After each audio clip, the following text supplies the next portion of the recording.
Justin Anderson, Tabitha Macaulay,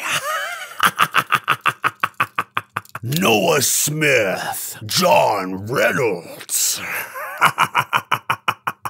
Samantha Vestal, I can see you, Guillermo Medina,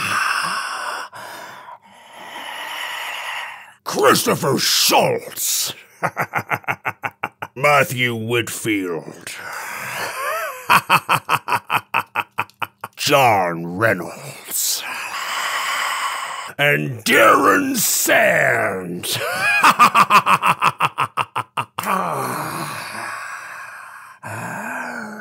are all my patrons now. Hey folks, how you doing? Dave McRae here. Woo! That was close. Sorry about that, guys. I lock into Freddy Krueger mode sometimes, and it's hard to get out of it. I'm good, though. I'm good. Hey, in this video, I want to talk about two of the worst horror movies I have ever seen in my life. Now look, I know there's that fine line with movies where it becomes so bad it's good, but it's not that it's really good, okay? It's a psychological thing, all right? You've lowered your expectations, you finally come to the realization and come to terms within yourself that this is a shitty fucking movie, and therefore my expectations are so low, I'm like a pig rolling around in the mud, and I don't give a frog's fat ass about it anymore. The bar has been lowered so much that you can feel the shit, the shiny, glistening shit touching the bar. If this was the bar right here, this is an air canister, okay, just in case you guys didn't know. If this was the bar right here, and my hand is the shit, the bar is being lowered to the shit, and you can feel it. You can actually feel it touching you, and you don't care. You don't care because you've come to terms that your bar is going to hit the shit. It's going to hit the shit. And if you continue to watch the movie, the bar will be nice and soaked right into that smelly shit. It's the kind of shit, you know, on a spring day when the snow has all melted and the ground begins to thaw and you're walking down the sidewalk, you can smell dog shit in the air. Why? Because those who walk their dogs in the wintertime, most people are pretty good about it, but some people, a lot of people, don't pick up after their dog, right? And in the wintertime, they don't feel they have to because, well, you know, the shit gets lost in the snow. But and fair enough, it freezes and nobody's any the wiser, right? But what happens in the springtime? The snow melts, the ground begins to thaw, and there's all this dog shit all over the place, and it smells so wonderful, but you don't care because you've come to expect it. You've come to love it. You've come to revel in it. The smell of spring dog shit. That's what it's like if you enjoy these kind of movies. So don't tell me that these movies are supposed to be bad. They're not supposed to be bad. It's just that they're so bad, you've come to accept the fact that they're so bad that you can find some sort of enjoyment out of them. Now, that doesn't mean that there aren't movies out there that maybe have satirically taken a turn in production deliberately to make it hokey and cheesy. No, they exist 100%. But the two I'm talking about, no, and you won't convince me of it. Okay, so the two for me, now look, there's a lot of them. Okay, there are a lot of them, but two for me are 2005's Motorhome Massacre and 1981's Don't Go Into the Woods. Let's start with Motorhome Massacre, all right? Now, I'm not going to be reviewing these movies, obviously, but let's talk a bit about them. So, okay, let's start with Motorhome Massacre, because the worst for me is 1981's Don't Go Into the Woods. Motorhome Massacre came out in 2005. It was a straight-to-DVD thing, which blows my mind because it was picked up and distributed by Lionsgate. Lionsgate, okay? In the early part of the 2000s, Lionsgate was picking up a lot of shitty stuff, putting real cool, awesome box art, right? Like, you know, cover art on their DVD cases that look A-caliber Hollywood level type of horror shit. But the movie was shot on, it's like 4:3 aspect ratio, mini DV, non-HD at all, totally SD, totally standard definition. You know, it's 2004, probably when they shot it, 2005 when it came out. It's essentially about this group of, you know, young people, I guess, although a few of them look like porn stars. And, you know, they're in this motorhome and they head off for the weekend or something to that effect in the woods for some sort of fun-filled trip or something. And there's some sort of drama between a few of the characters or something, which of course is integral to the overall outcome of what's going on and why it's going on and things are not what they seem, blah, blah. It's a fucking shit show. Now look, I understand that this is really low budget, okay? I get it. And maybe it's not fair of me, you know, to be as hard on the film as I should be, but when you get distribution by Lionsgate, okay, in their home video department, and it is on a store that I can go and rent the movie or buy the movie, you bet your ass that I am expecting, it doesn't have to be, you know, Hollywood A caliber, but it should not possibly look like, you know, a bunch of your family members got together with their hi-8 camcorder and went out into the woods and was like, okay, Bob, you walk over there and action, go Billy, okay, bring in the blood now. I mean, like, what the fuck is this? So there's this one guy, this scene where this guy is supposed to be driving the motorhome. And I think there's one moment where it's supposed to be like dark outside. So they have like this black curtain over the windows, you know, to give the illusion that they're driving at night, but the curtain begins to sort of move and you can see that it's daytime outside and you can see like a tree stationary. So you can tell they're not moving at all. Like it's that bad. It's fucking hilarious. Something to that effect. I haven't watched the movie in a while, but I remember something like that where I was like, oh my God, this is horrifically bad. Like really, really bad. There's a scene where your main sort of protagonist, Benji, who's dressed in like this, you know, sweater vest and this tie and, you know, this, you know, and you know, to give the illusion he's the sweet kind of virgin kind of guy. There's this one scene towards, I think, the third act of the movie where all hell is broken loose and they're, you know, running around the campsite and he's got his vest and tie off, right? So now he's just kind of in this bluish dress shirt, I guess, and he's outside and he opens the motorhome door to go inside to speak to whoever's in there. And as he enters, as we cut now inside, and as he enters, he's back in his vest and his tie is done up and everything's fine. And he's in there and he's having a conversation. Then he's like, you know, okay, all right, come on, let's go. And he opens the door and he comes back outside and he's back with no tie, no vest, and just a shirt. It is hilarious. And there's tons of shit like that throughout this movie. It's cheesy, it's campy, the editing is bad, the performances are bad. Oh my God. And it does cross that line where it becomes so bad it's good, as the saying goes. But it's not that it's good. It just becomes so bad that you become that pig that revels in the mud and you enjoy it because of how shitty it is. It becomes a guilty pleasure in the sense that this is so fucking shitty. Hey guys, come check this out. And you just laugh and laugh because you cannot possibly think what the fuck was going through Lionsgate's mind, although I understand that they were picking up a lot of, you know, shitty stuff for what. This should make every independent filmmaker out there look at this and go, this was distributed on DVD in, you know, video stores and you know, chain, you know, stores. Really? Shit, let's go out and make a fucking movie. Now, I'm pretty sure their standards have changed since then, and the home video division, I'm sure, has evolved since the early 2000s, but holy fucking shit.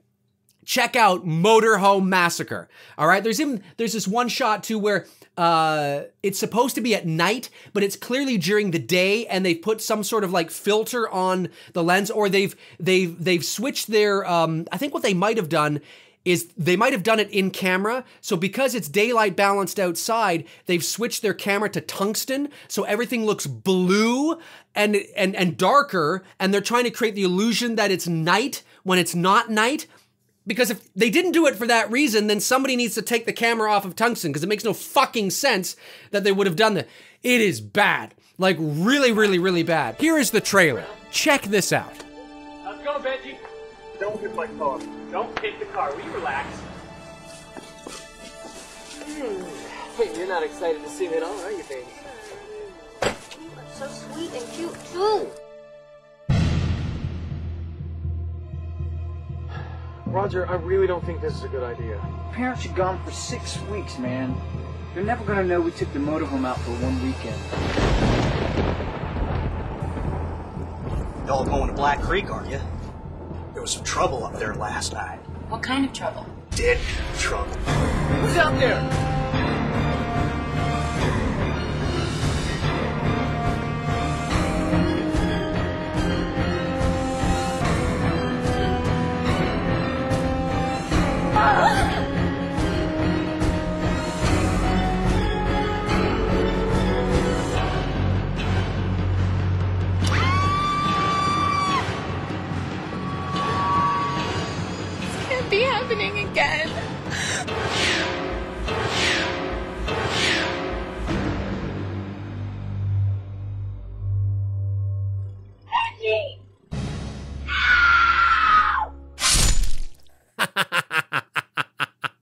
the best part of that trailer is the sound effect they, of course, add at the end, which is pretty, standard. I think I have about 400 of those in my sound effect library. But nonetheless, I mean, this was, as you can clearly see, it is low budget, lower than low budget.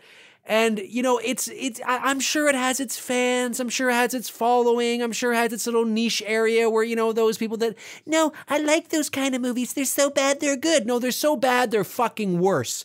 Okay? This movie does not belong and did not belong on DVD in a store that I would have to pay money to rent or buy. This is not worth anything. But when you watch it, you're like, oh, this is like somebody's home movie that they got together with their friends at, while they were having a barbecue for Jimmy's 10th birthday, they all went out into the woods to sort of shoot this thing, while everybody was waiting for the cake to bake or something like that. Do you know what I'm saying? Like, this is what it's like. It's like, holy fucking Christ. Anyway, let's move on to 1981's Don't Go Into the Woods. So how this came about was about 25 years ago. So in 1993, I would have been 14 years old. And I was hanging over at my buddy Bruce's place. I've had him on my channel a few times. He works in the film industry as well. So anyway, this is when we're like, 14, and we wanted to watch a movie, something we hadn't seen before. And we go into his mother's VHS collection, and I pull out this movie called Don't Go Into the Woods. And because I love, Friday the 13th and all that kind of shit, I was like, oh, this kind of looks interesting. Let's watch this. Well, he hadn't seen it. It was his mom's movie. Why the fuck his mom had this? I have no idea. So we pop it into the VCR and we sit there and we howled and howled for however long the movie is. What, 90 minutes, however long it is.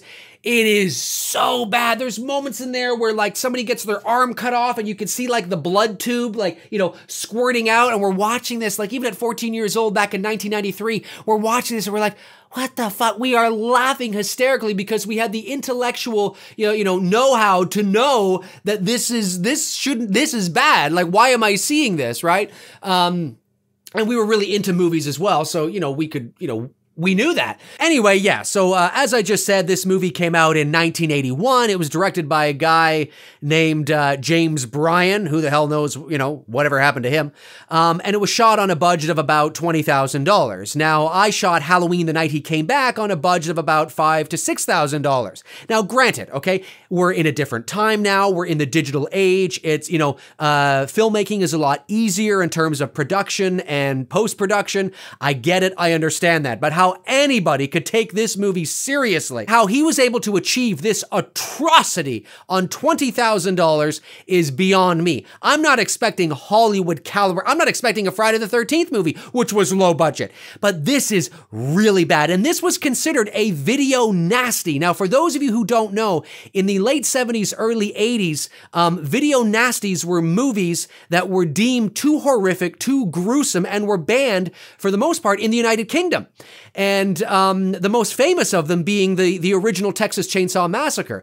How anybody in the early 80s could watch Don't Go Into the Woods and take it seriously. I mean, it's laughable how anybody could watch this and go, oh my God, this is far too horrific, far too, gory and blood. We cannot have that. It's hilarious. This is hilarious. This is like a bunch of, your friends, you got together on a Saturday afternoon and went out. And like I just said about Motorhome Massacre, we're like, all right, Bob, go ahead. I said action. And you hear, your Aunt Jude off in the corner. He said action, Bill, go ahead. Now, to be fair, in terms of its visual aesthetic, it does look more like a movie, like a real movie, than, say, Motorhome Massacre does. But that's primarily because, Don't Go Into the Woods was shot on film.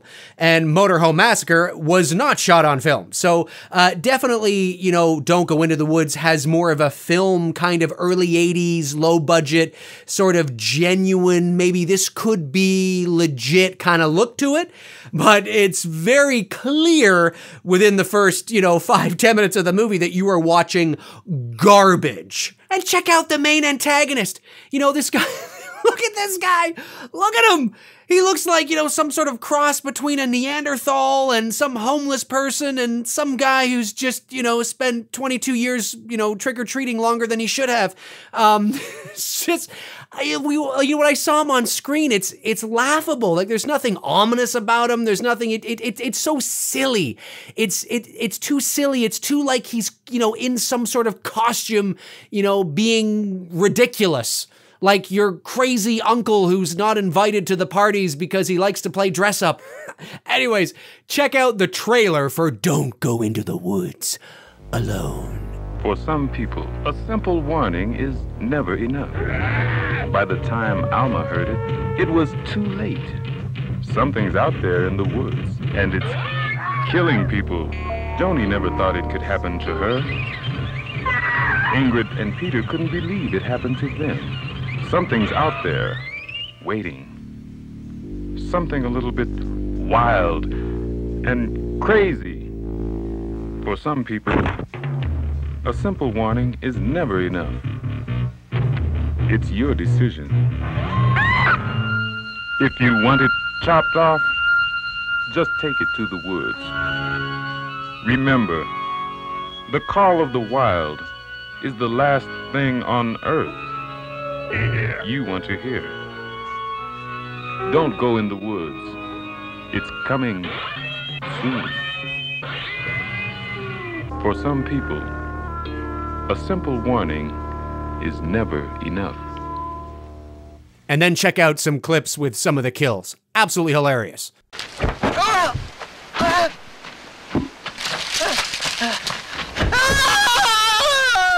I just want to go up here and get a shot of the train pulling in.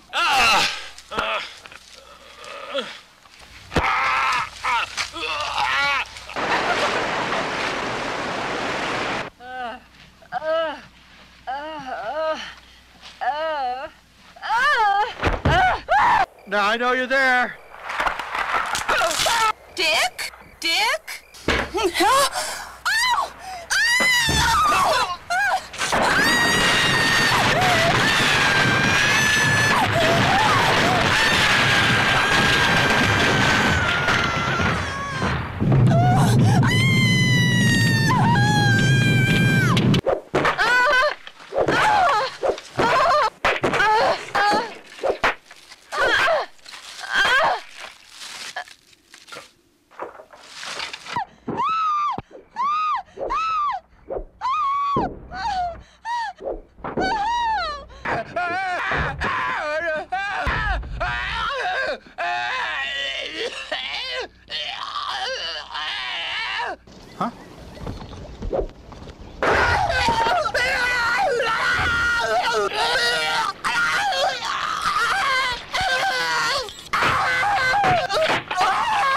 He's going to get you. You can't escape.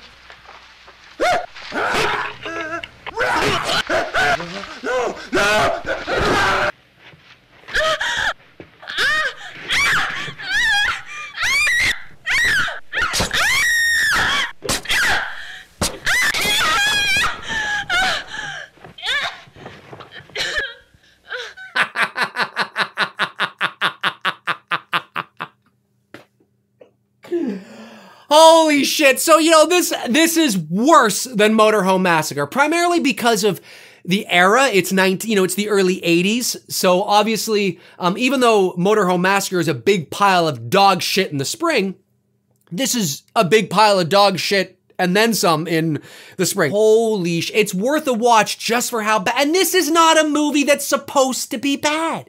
This is not a movie. Nobody went out and said, hey, let's spend this money and make a shitty fucking movie that's gonna go nowhere.